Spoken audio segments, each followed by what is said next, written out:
Hey everyone, it's Chrono from the Headphone Show. Today with me I have the 64 Audio Tia Fourté. Let's check it out.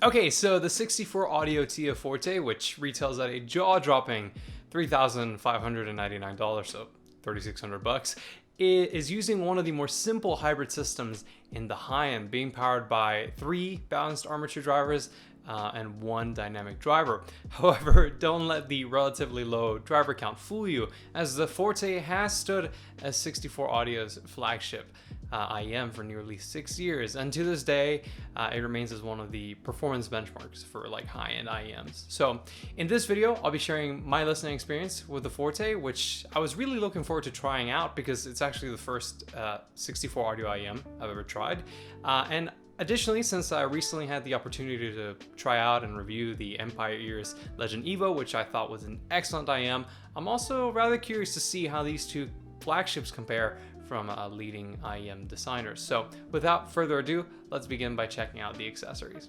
In the box, alongside the Fourté, you will be receiving a 4-foot cable with a 3.5mm termination, 3 sets of silicone tips, 3 sets of true fidelity foam tips, both ranging in from small to large, and 64 Audio's premium leather case, which, although portable, is not particularly pocketable.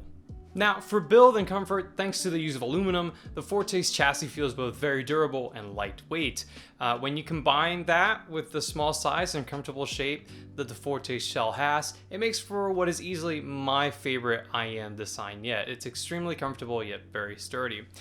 Personally, one of my biggest challenges with IEMs has always been comfort, and with a lot of IEMs being on the larger side, I struggle to wear most of them for, more than 20 to 30 minutes at a time, and that's no exaggeration. But that wasn't the case at all though with the 64 Audio Fourté in my experience, which I was easily able to wear in nearly day-long listening sessions with minimal fatigue. So while the larger shell size of other IEMs might not be a problem for a lot of users out there, I did want to point out that I certainly appreciate designs like these, which are smaller, and they also seem to factor in ergonomics more deeply. Sincerely, I think that the last time I wore a comfortable IEM, it might have been the Sennheiser IE900, and that was a long time ago now. So in this regard, trying out the Fourté has been pretty refreshing. But now let's talk sound. And as I mentioned earlier, the Fourté is using a rather simple hybrid setup that is paired up with 64 Audio's TIA design methodology. The TIA system, or tubeless in-ear audio design, is centered around 3 key elements or concepts. So it's open balanced armature drivers, a single board design, and acoustic chambers. The result of this combination is an IEM of which drivers can radiate into the board without any obstructions by reducing resonances and distortion. And the result? Yeah, the Fourté delivers truly excellent performance that is worthy of the flagship title. And once again, like the Legend Evo, it challenges my ideas of what can be achieved in an IEM. Unfortunately though, while the Fourté's performance is fantastic, its tonality it's rough. I'd describe the Fourté's tuning as being somewhat V-shaped, although I feel as though that's not quite accurate. The bass response doesn't actually feel boosted to me over the lower mids, and it does seem to be fairly leveled with the quirky treble region. The problem lies really in the upper mid-range, which seems to have been completely removed from the equation. So let's take a look first at the bass. The bass shelf on the Fourté, for my taste and preferences, is set at just the right level where you get a satisfying presence that isn't overbearing. I will note, however, that I felt as though the bass was a tiny bit warmer than I considered to be neutral sounding, and I think that is because the bass shelf settles a little late, more towards the mid bass.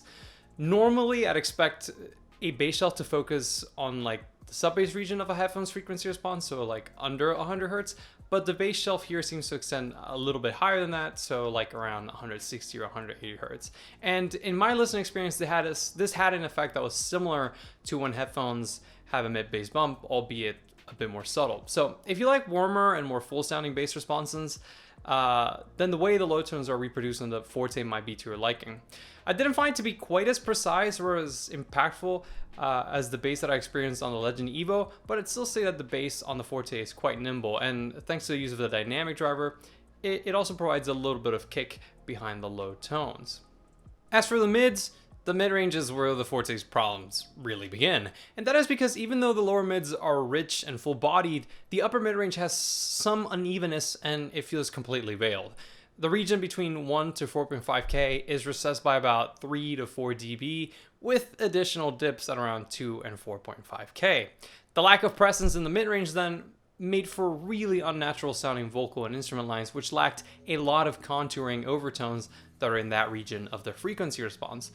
The only way I feel like I can really describe this IEM's mid-range timbre is by comparing it to the kind of tuning that you got on some of the older Odysseys, like the 2020 LCD2, or for some visualization, like someone placed a blanket over the driver. It was very dark and muffled sounding with a bit of boxiness that was caused by a 700 Hz bump that preceded the upper mid-range recession.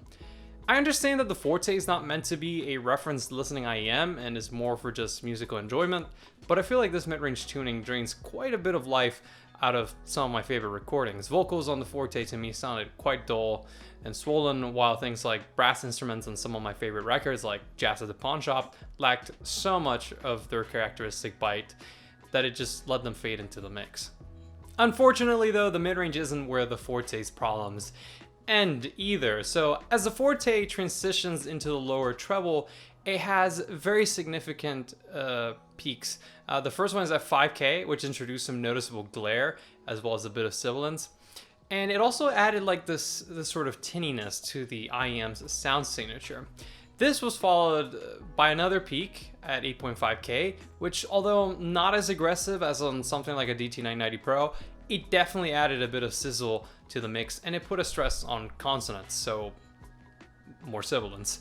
Now, these peaks are noticeable, but I feel like they're really made out to be a lot more prominent because they followed the recession in the upper mids. Nonetheless, in my listening experience, this made for awkwardly brightened overtones since there was almost no contouring from the upper mid-range, and this was mostly done instead by the lower treble. But anyways, now that Tonality is out of the way, I get to talk about the Fourté's technical performance, and in this regard, it certainly delivers. The stock tuning may hold it back quite a bit, but for detail retrieval and internal resolution, the Fourté is easily one of the most resolving IEMs I've listened to, right alongside the Legend Evo.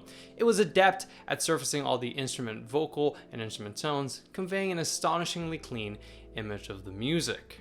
Now, when it comes to soundstage imaging and layering, the Fourté is easily in a class of its own for what I've heard in IEMs, and you could even say that it's its forte.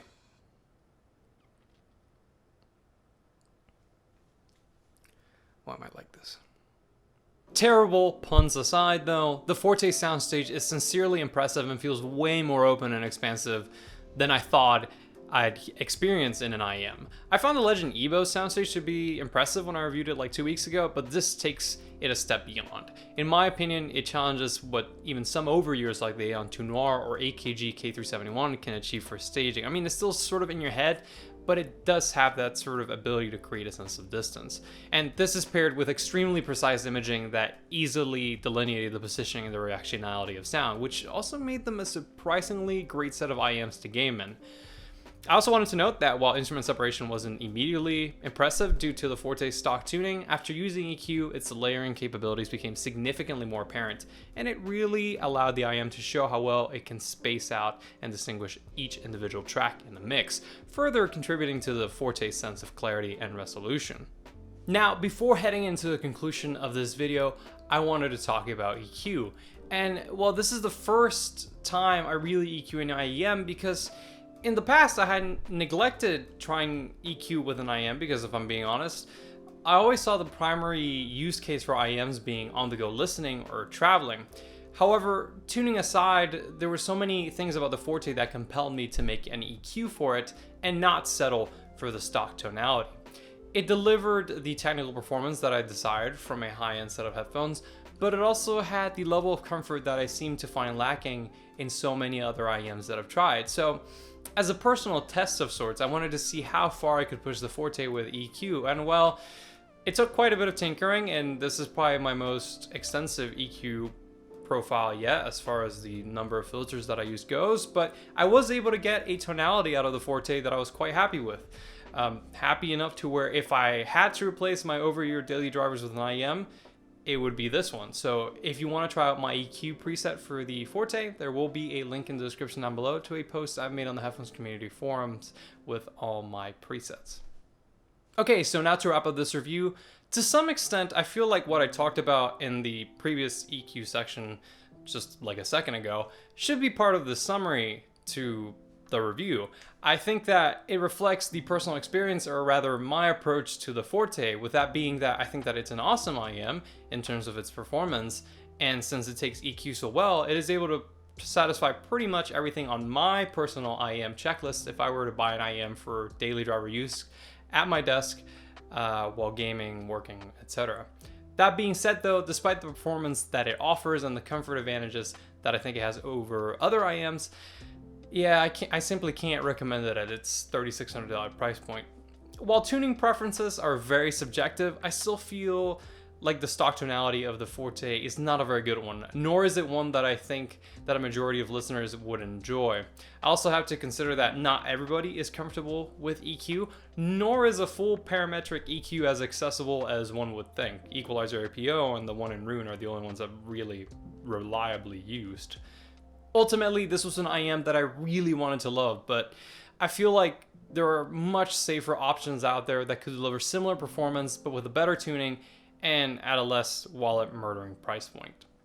Anyways, that is all for me today. I hope you enjoyed this video or found it useful. If you did, do consider dropping a like. If you'd like to learn more about the 64 Audio TIA Fourté or many other headphones, I highly encourage you to check out the review section available on headphones.com. For more headphone audio content, stay tuned by subscribing to the Headphone Show here on YouTube, and until next time, this is Chrono signing off.